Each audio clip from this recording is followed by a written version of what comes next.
Hello and welcome to the Future of XYZ. Today, July 1st, we are going to be speaking about the future of patriotism. With us is Peter Kreitler. Peter, it's so nice to have you with us. Thank you, Lisa. Nice to be here. Peter was educated at Brown University and got his master's in divinity from Virginia Seminary. He was a priest in the Episcopal Church for 51 years. Still is. Still is a priest, I should say. Also just a wonderful listener. He hosted a TV show built on environmentalism for over 12 years. He's written over 6 books, including a book that was published right after 9/11 in conjunction with the Smithsonian Institution in Washington, D.C., called United We Stand. That included excerpts from a 45-year collection of magazines that feature the U.S. flag on the cover of them, which is pretty extraordinary.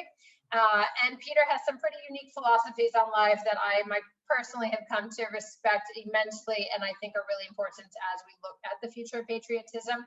And Peter is based in Los Angeles, California. Again, Peter, thanks so much for joining us. Thank you, Lisa. Nice to be in Connecticut. Exactly. Where I was born. Indeed. Well, and founding fathers as well. So it's always good to come full circle. I mean, you've done so many interesting things, Peter. My quick bio of you doesn't even begin to discuss your depth and breadth as well. But what is it that got you interested in the subject matter of patriotism, most importantly? Well, I think when any of us want to take a look at our lives, we have to go back to the beginning, because I think the early and formative years are really crucial in who we become. I was born in July of 1942. We had entered into the Second World War, and because of that, my dad went off to serve in the Naval Air Corps, and I went to live with my grandparents. And every morning, my grandfather would go out and raise the flag on the beautiful 30-foot flagpole in front of his home, step back, salute the flag, and then go in and have breakfast. I grew up with this. I was 2, 3, 4, 5 at that time frame. I think that set for me what I call experiential patriotism. I was lucky. My grandfather had a sense of duty to the country. He couldn't serve because of his age, but in discussions with him when I became a young man, he would always say, find a cause and do something in your life. Do something. Doesn't make any difference what it is, but do something. Well, from that time, I was fascinated with the American flag, and I grew to love it, but not worship it. And there's a big distinction there, big distinction.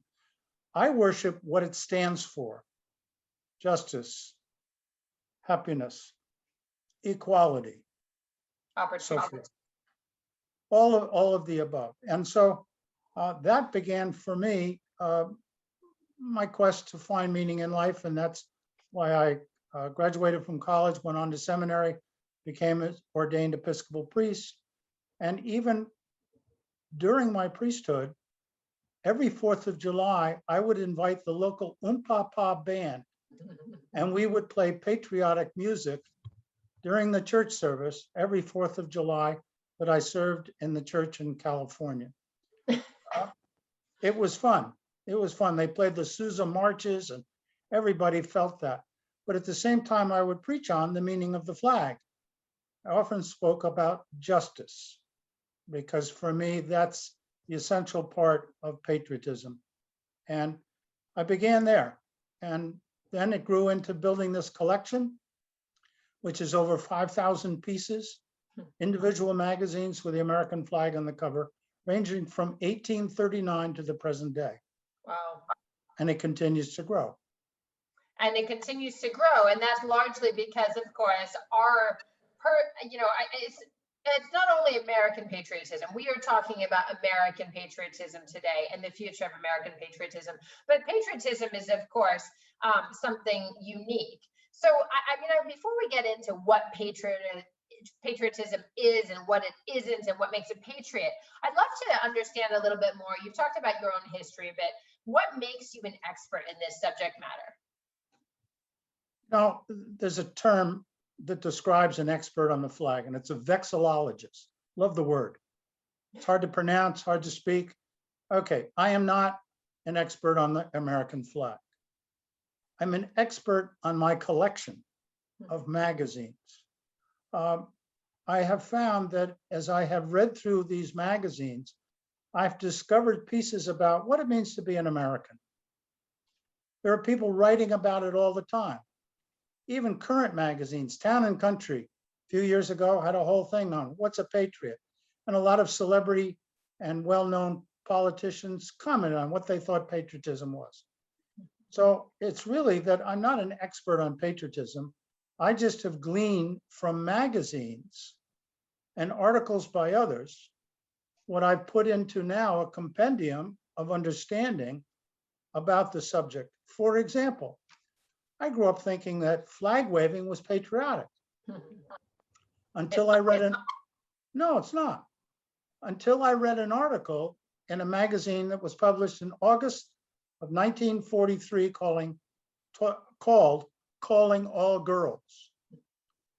And the editor, a Miss Jessup, wrote, "Flag waving is not patriotic." That caught my attention. Her article went on to say, look, anybody can wave a flag. How does that help the country? How does that show love of country? Do something. She encouraged girls to collect newspapers, to darn socks, to save aluminum, to do something at their level for the war effort. Yep. So that began for me a rethinking of patriotism. So I have now said, okay, well, what is flag waving?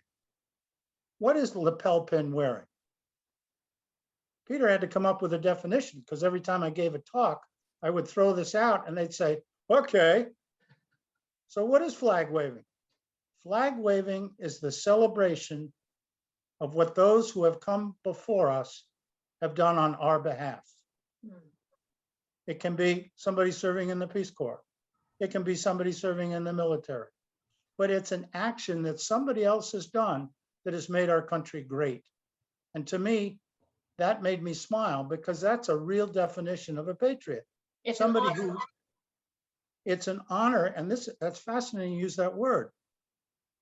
In the articles I've read, it's very clear that I can't call myself a patriot.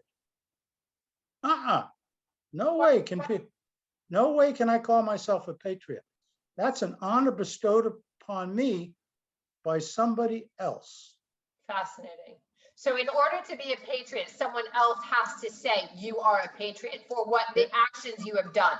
Exactly. For example, what did Adlai Stevenson, who ran for president, senator, so forth, what did he say about patriotism? Patriotism is not short, frenzied bursts of emotion, but the dedication of a lifetime. A lifetime. So if somebody wants to call me a patriot now, that's their prerogative, and I will accept the accolade. But Peter is never going to call himself a patriot. That's an honor bestowed by others. And where I got off base with the patriots that describe themselves is when a Republican congressman from California wrapped himself in the flag on the House of Representatives and said, boy, am I a patriot. I'm hugging the flag. Missed the point completely. Missed the point completely. So I start from there. And that was a beginning point for me to understand what patriotism is not. Even one writer said, it's not maudlin flag waving. And look at what we've seen. That was decades ago. No. But now what did we see on the insurrection on January 6, 2021? Maudlin flag waving. Absolutely. Well, it's interesting. I mean, in the modern world, there's so many, we're loose with language these days, let's put it mildly, right? Everyone Correct. can attribute their own definitions to words that once upon a time had pretty specific meanings. And I'm picking up, Peter, from you, that your belief is that patriotism and being a patriot is certainly among those that has been appropriated, if that's a fair word to use. Well, even writers very famous have said it's the last refuge of a scoundrel. I mean, a magnificent definition of a lot of people. They have hidden behind this false patriotism, this misunderstood patriotism. Patriotism, if you go through my collection, and I've been through 5,000 magazines, and I've looked at what people have said, there's not always articles in these magazines about it, but I've gone through them all. And I've come up with 6 definitions of a patriot, 6 simple definitions. Wow. Number 1, said by Senator Daniel Webster of Massachusetts in the middle 1800s, before the Civil War. He said, if you're going to be a representative of the people, you must be a sentinel on the watchtower of liberty. I love that one. Wow, you talk about powerful. Absolutely. So who's he speaking to today? All of us, to be on the watchtower of liberty, so our liberties are not taken from us by a party, a person, a policy, or platform, or a platform, the 4 Ps. No. Okay, number 2. What's the second facet? I call them the 6 facets of a patriot, because a facet shines like a diamond. You know, you think of a facet of a diamond. Brilliant. These are 6 brilliant ideas, not mine. I've incorporated them into putting them together. Number 2, Teddy Roosevelt, great lover of the environment, controversial guy, but very bright, well-read. What did he say? What's the foremost duty of every American citizen? To serve your country. Nope, to vote. Oh, yes. To vote. And is that timely for today? The foremost duty of every American citizen, not those over here or over there, not those white, not those black, every American citizen, their duty is to vote. Foremost duty. Okay, Yep. We have to make it easier for people to vote. We have to make it an opportunity that everybody can avail themselves of easily and yearly. That's important. Just local elections are just as important as the national election. If not more, because that's where everyone rises from. Eventually it makes it to state or federal levels. Exactly. But what do we often think of? You know, 50% vote in the national elections, 25% vote in the local. If we're lucky. We need to get 50 in the local and 75 in the national. That's where we should be going. Period. Throwing away all the barriers so everybody can vote. Teddy Roosevelt, good Republican. That's what he said. Number 3, third facet, service. I have a cover from 1917 with Uncle Sam standing on the cover, flag in the background, holding a trumpet. In front of him are about 10 people. And the magazine headline on the cover says, "A call to service." That call is directed at you. That call is directed at me. That call is directed at every single one of the 350 million odd of us. Service in some capacity. Yep. Even during the Second World War, handicapped people served at home in the home front. They couldn't serve on the battlefront, but they willingly served on the home front. Every discipline, every profession, every single person in this United States can serve in some capacity the greater good. Yeah. That's the third and really important facet. And I want to just pause on that one, because I think service is something, at least in my experience, you know, my grandfather also left, 3 kids behind to go and serve in the Second World War, 3 young kids, and you don't know what's going to happen. And a lot of people didn't come home. And you think, and he, his father-in-law had lost his life, when one was not even born yet, on the battlefields of the First World War. I think, without a draft and without that World War attitude, I think we've lost a little bit in my generation and younger, that sense of service. Now, we're not only talking military service, I understand, but that we are all one and we're fighting for something bigger than ourselves. That kind of level of patriotism is perhaps, that service is different today or is perceived differently. So I appreciate your raising the service idea, and it's not only of an older generation, of the greatest generation, it is for all of us. And that leads us to the fourth one. And when you do serve, there may be some sacrifices. And one of the sacrifices that is historically honored is military service and the sacrifice of the soldier overseas, far, far away from home. But also, let's think about Mrs. Bixby. Mrs. Bixby was a mother of 5 boys during the Civil War. All 5 were killed. Now, is that a sacrifice as we know it? Well, we never talk about that. What about the sacrifice of the mother at home who loses a son or daughter on the battlefield? Or the wife who's holding it down, or the husband these days, right? Who's holding it together while the spouse is serving. Exactly. And sacrifice can also be in terms of thrift. We are such an overly consumptive society today. There are more billionaires now than there were during the Pharaoh's time. I mean, the Pharaohs built pyramids to themselves. Now they're building yachts to themselves, ranging, a small mega yacht now is 200 feet. It used to be 100 feet. Now it's 200. That's a small one. Yeah. Private owners own yachts up to 600 feet, the size of cruise ships. Yeah. Conspicuous consumption is killing the planet as fast as too many people on the planet. And yet people are aspired to as well. That is somehow part of what is our duty or our right. All right, but put it back into a patriot. What does a patriot do? He doesn't rob the resources from the present from our future children and grandchildren. And that's what we're doing. Yeah. If we have a barren planet, I don't care, you won't be able to build a boat. Right. Much less 600 feet. So sacrifice comes down to thrift as well. That's another aspect of the patriot. The fifth one is celebration. Okay, it must not devolve into eating hot dogs. Oh, I love hot dogs. And swigging beer and going to fireworks. That's the what? And parades. And parades. That's the celebration part.